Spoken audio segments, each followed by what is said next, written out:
보라, 이제 나는 성령에 매여 예루살렘으로 가는데 거기서 무슨 일을 당할는지 알지 못하노라. 오직 성령이 각 성에서 내게 증언하여 결박과 환난이 나를 기다린다 하시나, 내가 달려갈 길과 주 예수께 받은 사명, 곧 하나님의 은혜의 복음을 증언하는 일을 마치려 하면은 나의 생명조차 조금도 귀한 것으로 여기지 아니하노라. 할렐루야. 오늘도 가정예배로 함께하는 우리 믿음의 성도 여러분, 이 예배를 통하여서 하나님의 크신 은혜가 우리 믿음의 성도님들과 가정마다 삶의 자리마다 함께하기를 간절히 소망합니다. 특별히 오늘 함께 예배를 드릴 때 우리의 믿음과 우리의 신앙을 다시금 되돌아보는 시간 될 뿐만 아니라 그 시간을 통하여서 우리의 연약해진 믿음이 다시금 바로 세워지는, 그리고 그 중심이 온전히 되는 시간들이 되기를 간절히 소망합니다. 오늘 저희가 함께 이 예배를 드리면서 함께 나눌 주제는 믿음에 대한 것입니다. 믿음에 대해서 함께 이야기를 나눠볼까 해요. 여러분, 믿음하면 우리는 교회 생활을 하면서 신앙생활을 하면서 참 많이 들은 말씀들입니다.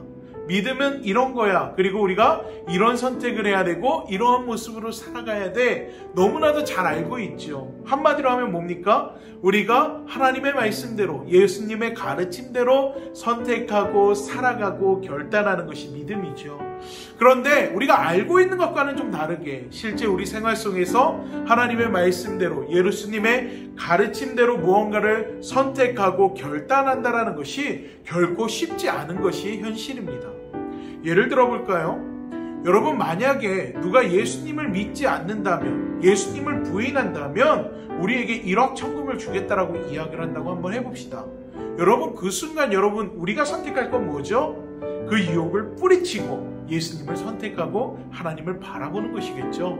하지만 정작 그러한 상황 가운데 있을 때, 그 상황 앞에 섰을 때 우리의 마음이, 우리의 믿음이 흔들리기 마련입니다. 저는요, 요즘 우리 청소년부 수련회를 준비하고 있습니다. 수련회를 준비하면서 다시 복음 앞에라는 주제를 세우고요, 국내에서 믿음을 지키다가 순교하신 분들의 이야기를 우리 청소년부 학생들과 현재 나눠가고 있는 가운데 있습니다.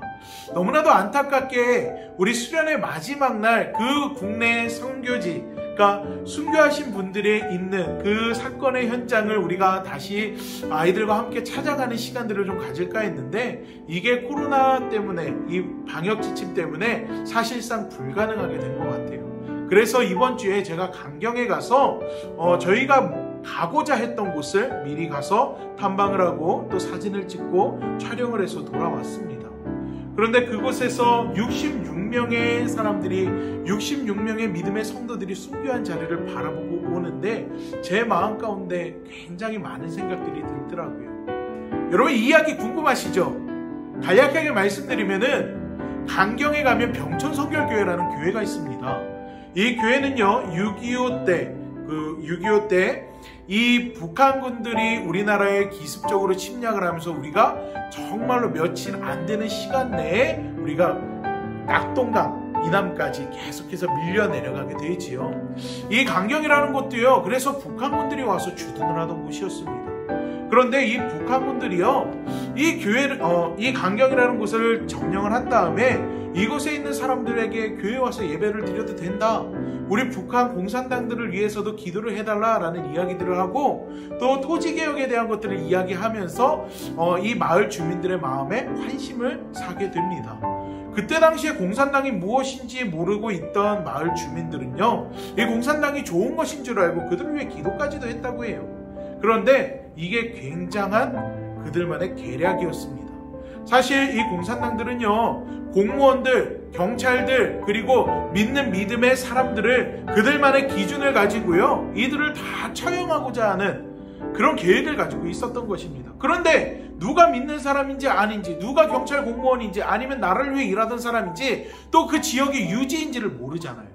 그래서 교회 문을 열고 예배하는 사람들을 보고 그들이 예배를 드리게끔 하면서 뒤에서 다 뒷조사를 한 거예요. 그리고 그들이 인천 상륙작전으로 인해서 그들이 북한으로 다시금 북쪽으로 후퇴를 해야 되는 상황 가운데서 이 마을, 특히 이 병천성결교회의 성도들을 이틀에 걸쳐서 그들을 다 처형하는 사건이 발생하게 됩니다.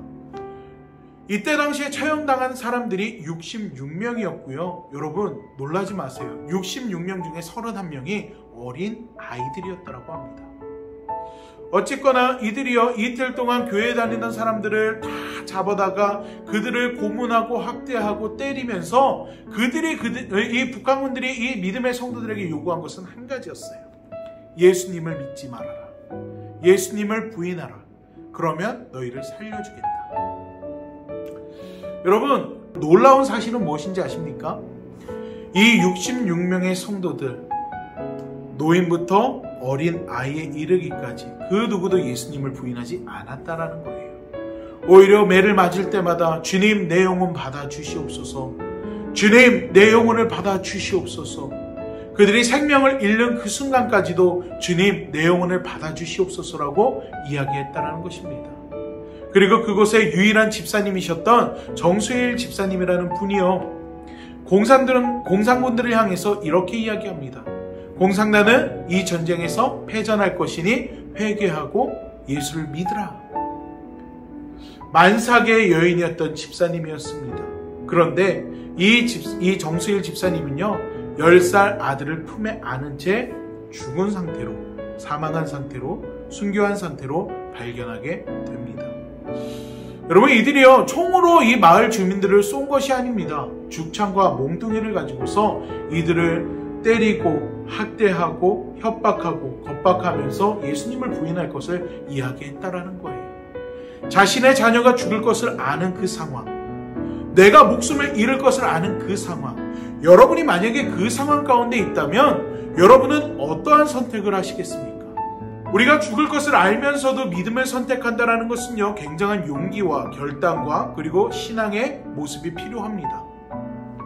그런데 이러한 일들 가운데, 이러한 상황 가운데 끝까지 예수님을 믿고자 결단하며 나아가는 그 믿음, 그 신앙, 여러분 이때 당시에 이 순교하신 분들이 믿었던 예수님과 오늘날 우리가 믿는 예수님은 다른 분이 아닙니다.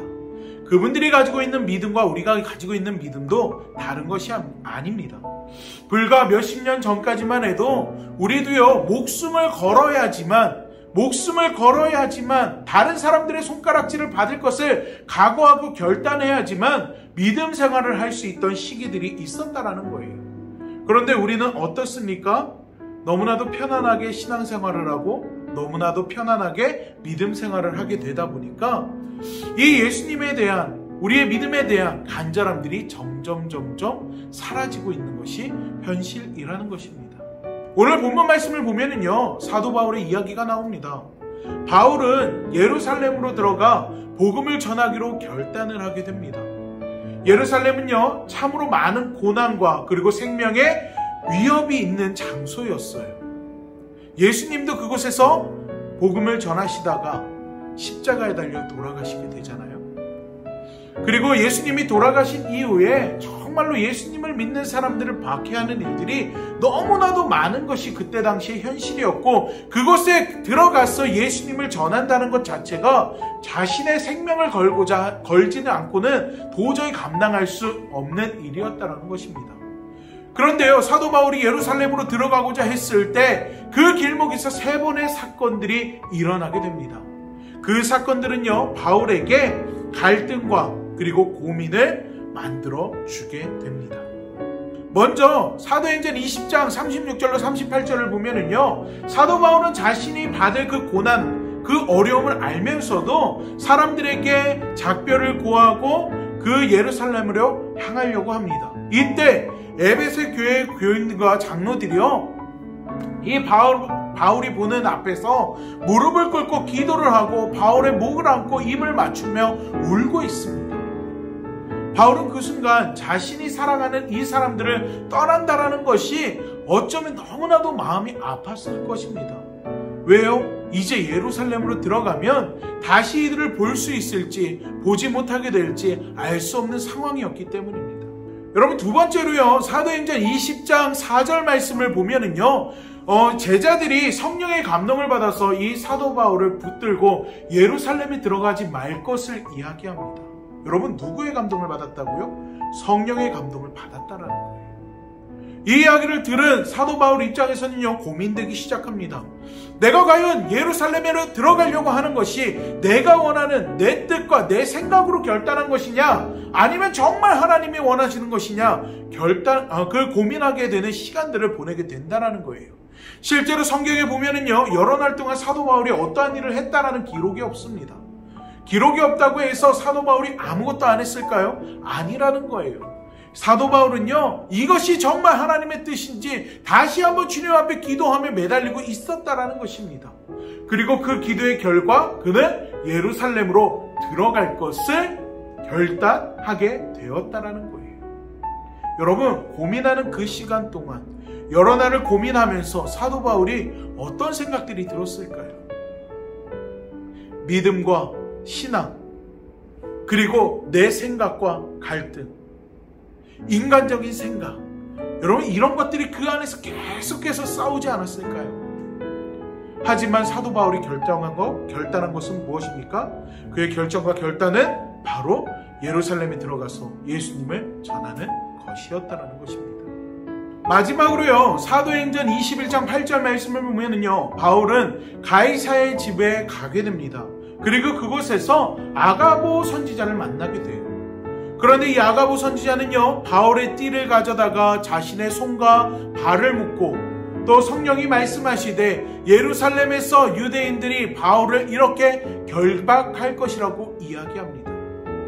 즉, 지금까지는 장로들이 그 앞에서 무릎을 꿇고 기도하고 그를 부둥켜 안고 울면서, 그리고 제자들이 그들을 붙들고서 가지 말라라고 이야기하는 정도였다면, 이제는 앞으로 예루살렘에 들어가게 되었을 때 바울이 당할 고난과 그가 당할 역경들에 대해서 눈으로 직접 보여주고 있다라는 것입니다. 그리고 12절 말씀을 보면은요, 사람들이 바울에게 예루살렘으로 가지 말라고 이야기합니다.